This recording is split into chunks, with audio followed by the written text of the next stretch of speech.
بسم اللہ الرحمن الرحیم۔ وائس آف جموں کشمیر، میں ہوں مرزا شفیق، آپ کے ساتھ اور سچ کے ساتھ۔ میرے ساتھ حسب معمول میرے پروگرام کے مہمان ہوں گے جیسے وہ ہوتے ہیں سردار شوکت علی کشمیری، چیئرمین متحدہ کشمیر پیپلز نیشنل پارٹی۔ محترم ناظرین سامعین، آج 10 دسمبر کا دن ہے، 10 دسمبر 2021۔ 10 دسمبر عالمی طور پہ انسانی حقوق کا ایک دن منایا جاتا ہے، یعنی کہ پوری دنیا میں یہ معلوم ہے کہ انسانی حقوقوں کی پامالی ہوتی ہے۔ اس لیے انٹرنیشنل کمیونٹی نے یا اداروں نے ایک دن کو مختص کیا کہ کم از کم ایک دن ایسا ہو جس پہ انسانوں کے جو حقوق پامال ہوتے ہیں ان پہ بات کی جائے، یا جو ان کو انسانی حقوق جو دیے گئے ہیں ان پہ بات کی جائے۔ کیونکہ ہمارا تعلق جغرافیائی لحاظ سے، میرا تعلق پاکستان سے ہے، میں کشمیری ہوں۔ اگر میں دائیں بائیں آگے پیچھے کی باتیں کرتا بھی رہوں تو مجھے کوئی اتنا فرق نہیں پڑتا، اس لیے کہ مجھے سب سے پہلے اپنے گھر کی بات کرنی چاہیے، اپنی چارپائی کے نیچے، وہ کہتے ہیں اپنی منجی تلے ڈانگ پھیرو، وہاں پہ کرنی چاہیے۔ پاکستان کی جو موجودہ حکومت ہے، ہم اس کی بات کریں یا اس سے قبل کی کریں، انسانی حقوق کی خلاف ورزیاں ہوتی رہی ہیں، اور میرا خیال ابھی مستقبل بعید میں تک یہ پتہ نہیں شاید ہوتی رہیں، لیکن اب کچھ دنیا باہر نکلی ہے۔ وہ ایک مثال ہے، ایک کمہار تھا، اس نے کسی بڑے زمیندار کی یا بزنس مین کی بڑی چاپلوسی کرتا رہا عرصہ سے۔ اس نے کہا جی مجھے بھی ایک دفعہ بزنس مین بنا دیں۔ انہوں نے اس کو کوئی آلووں کے 2 بورے بھر کے دے دیے، 2 بورے آلووں کے دے دیے۔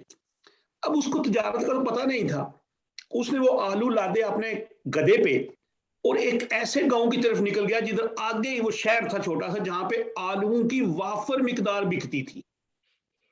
اب وہاں پہ چلا گیا، اب آلو کون خریدے؟ اور 2-3 دن کا واپس آ گیا بھوکا پیاسا۔ تو کسی نے پوچھا بھائی کیا ہوا؟ اس نے کہا یار آلو بکے یا نہ بکے، لیکن میرے گدھے نے شہر کو دیکھ لیا ہے۔ وہ حال ہے مملکت خداداد پاکستان میں۔ حکومت چلے یا نہ چلے، ہم نظام حکومت کو بہتر بنا سکیں یا نہ بنا سکیں، ہم نے دنیا دیکھی ہوئی ہے، بہتر دیکھی ہوئی ہے، لیکن اب ہم نے اقتدار کا مزہ بھی چکھ لیا ہے، اور یہی حالت مملکت خداداد میں اس وقت ہے۔ فیصل آباد میں خواتین کو پیٹا جاتا ہے، ننگا کر کے ان کے جسم کو دکھایا جاتا ہے، اور بعد میں ایسے ان کے جو وہ اس واقعہ کے مطلب حمایتی ہیں، وہ بڑی بڑی اچھی مثالیں دے رہے ہیں کہ جی وہ چور تھی، بھائی چور تھی، ان کا حق تو تھا، ان کا ایک جو انسانی حق وہ تو ہے کہ ان کو ننگا مت کریں، پولیس میں دیں۔ اگر کوئی بندہ مذہبی میں کہتا توہین نہیں کرتا ہے تو اس کا یہ حق تو ہے کہ اس کی جان کا تحفظ ہو، اس کو کورٹ میں لے کے جائیں۔ پولیس ہے جو انٹرنیشنل ٹرانسپیرنٹی انٹرنیشنل کے جو سید عادل گیلانی ہے، ان کی جو رپورٹ ہے وہ آپ دیکھ لیں کہ پاکستان میں اگر پولیس کرپٹ ہے تو اس کا مطلب ہے انسانی حقوق کی پامالی ہو رہی ہے، وہ آپ کا مقدمہ نہیں کاٹ رہی۔ عدلیہ کرپٹ ہے تو اس کا مطلب وہ آپ کو انصاف نہیں دے رہی، یہ بھی انسانی حقوق کی پامالی ہے۔ اگر آپ صحت کے محکمے میں جاتے ہیں، ڈاکٹر آپ سے بدتمیزی کرتے ہیں، دوائی نہیں دیتے، تو انسان کی حق کی پامالی ہے۔ اور اسی طرح مملکت خداداد پاکستان میں ہر شعبے میں یہ حال ہے۔ عدالت ماروائے عدالت قتل کر دیا جاتا ہے، حتیٰ کہ ان وکیلوں کو اس ملزم کا مقدمہ لڑنے کی جائے، یہ سب حقوقی پہلے۔ ہم چلتے ہیں شوکت کشمیر صاحب پاس۔ السلام علیکم جی۔ جی وعلیکم السلام۔ وہ آلو بکے یا نہ بکے، مگر گدھے نے شہر دیکھ لیا، کم از کم یہ ہے۔ اس کے بعد آج انسانی حقوق کا دن ہے، آپ کو پتہ ہے، آپ بہتر جانتے ہیں۔ اور آپ کو ایک بات بتاؤں، یہ جو پاکستان کے نئے اٹارنی جنرل نہیں، جنہوں نے خالد جوید صاحب، جو کل وہ کچھ کہہ رہے تھے سپریم کورٹ میں آگے پیچھے، ان کے والد صاحب پیپلز پارٹی کے بہت بڑے رہنما تھے، این ڈی خان، یہ ان کے صاحبزادے ہیں۔ اور کیپٹن صفدر صاحب نے اس دن کہا ہے کہ ایک ایسی ویڈیو آئے گی جس کو دیکھنے کے بعد عرق گلاب سے اپنے آپ کو نہانا بھی پڑے گا۔ تو کل وہ شہباز گل صاحب کو بڑی پرابلم ہوئی، انہوں نے کہا جی یہ جو ایسی ویڈیو، اس کا مطلب ہے کوئی نہ کوئی دال نکالا ہے، ویڈیو کوئی نہ دی۔ ایسے بھی آنے والی. یہ بھی انسانی حقوق کی خلاف ورزی ہے اگر کسی کی ذات کی آپ. میں تو یہی سمجھتا ہوں. تو چلے وہ ٹرانسپیرنٹی انٹرنیشنل کی بات بھی کی. 1600 لوگ اس نے سوالات پوچھے, 4 شہروں سے پوچھے, ہر ایک نے جو کہا وہ 6-7 جگہ جو ہیں ایسی ہیں. تو خیر آج کا ابھی آپ کے پاس ٹائم ہے, آپ کے وقت آپ نے انسانی حقوق کے بارے میں بات کرنی ہے, اور آلو بکے یا نہ بکے گدے نے شہر دیکھ ہی لیا. بہت شکریہ. آج پوری دنیا میں یوم انسانی حقوق بنائے جا رہے ہیں, اور یہ دن اس لیے بنایا جاتا ہے تاکہ ایک تو لوگوں کو ایجوکیٹ کیا جائے کہ how to protect the basic human rights, اور حکومتوں کو بتایا جاتا ہے کہ انسانی حق کیا ہے اور انسانی حقوق کا تحفظ کیا ہے اور انسانی حقوق کی خلاف ورزی کیا ہے. ہر ملک میں یہ دن بنایا جاتا ہے, سیمینار ہوتے ہیں, کانفرنسز ہوتی ہیں. آج اسلام آباد میں بھی BNP بلوچستان نیشنل پارٹی نے ایک سیمینار منعقد کیا. اس سیمینار میں شاید پاکستان کے تمام مقتدر دانشور اور سیاسی رہنما موجود تھے. میں نے ایک تو عاصمہ شیرازی صاحب کی سپیچ سنی, حامد میر صاحب کی سپیچ سنی, اور علی احمد کرد صاحب کی سپیچ سنی. ٹائم نہ ہونے کی وجہ سے باقی احباب کو میں نہیں سن سکا. عاصمہ شیرازی صاحبہ نے جی جو پاکستان میں انسانی حقوق کی خلاف ورزی اور مسنگ پرسن کا جو نقشہ کھینچا, انہوں نے کہا کہ اس صورتحال میں الفاظ جو ہے وہ بے معنی ہو کے رہ جاتے ہیں, کہ جب آہوں اور سسکیوں کی آوازیں کانوں میں پڑتی ہیں, کسی کا بھائی غائب ہے, مسنگ پرسن ہے, کسی کا شوہر مسنگ پرسن ہے, کسی کا بیٹا مسنگ پرسن ہے, اور وہ سارے لوگ یہاں موجود ہیں آہوں اور سسکیوں کے ساتھ, اور ان کی آہیں اور سسکیاں سننے والا کوئی نہیں ہے, اس لیے الفاظ بے معنی ہے. یہ یقیناً ایک بہت بڑا سوال ہے مسنگ پرسنز کا پاکستان کی سوسائٹی میں, پاکستان کی سیاسی جماعتوں کے پاس, وقت کے حکمرانوں اور اداروں اور عدلیہ, اور یہ واقعات جو ہے وہ دن بہ دن بڑھتے ہی جا رہے ہیں. حامد میر صاحب نے تاریخ کے بہت سارے حوالے دیے, اور انہوں نے ایک شعر بھی پڑھا. یہ بہت زبان زدہ عام شعر ہے, لیکن واقعی وہ سچ کہتے ہیں کہ اس شاعر کے بارے میں کوئی نہیں جانتا جس نے یہ شعر کہا کہ دل کے پھپھولے جل اٹھے. جی, دل کے پھپھولے جل اٹھے. انہوں نے کہا کہ یہ جب برطانیہ راج کر رہا تھا تو اس وقت ایک مشاعرے میں یہ شعر سنایا گیا, اور اس وقت کے ایک مقتدر شاعر نے ان سے کہا کہ یہ شعر پڑھ کے آپ کہاں چھپو گے, آپ غائب کر دیے جاؤ گے. انہوں نے کہا کہ واقعی نہ صرف وہ غائب ہو گئے بلکہ آج تک ان کا کوئی پتہ نہیں چل سکا. اور بلا ہو جو دوسرے ایک شاعر تھے, انہوں نے ایک کتاب لکھی اور اس میں ان کا تذکرہ یہ کیا. ایک 12-13 سال کا بچہ تھا جی, اور یہ ایک دن مشاعرہ تھا سودا کا, اس میں وہ بچہ اس نے ایک مصرع پڑھا, دل کے جھجولے بل اٹھے جل اٹھے سن کے سینے کے داغ سے.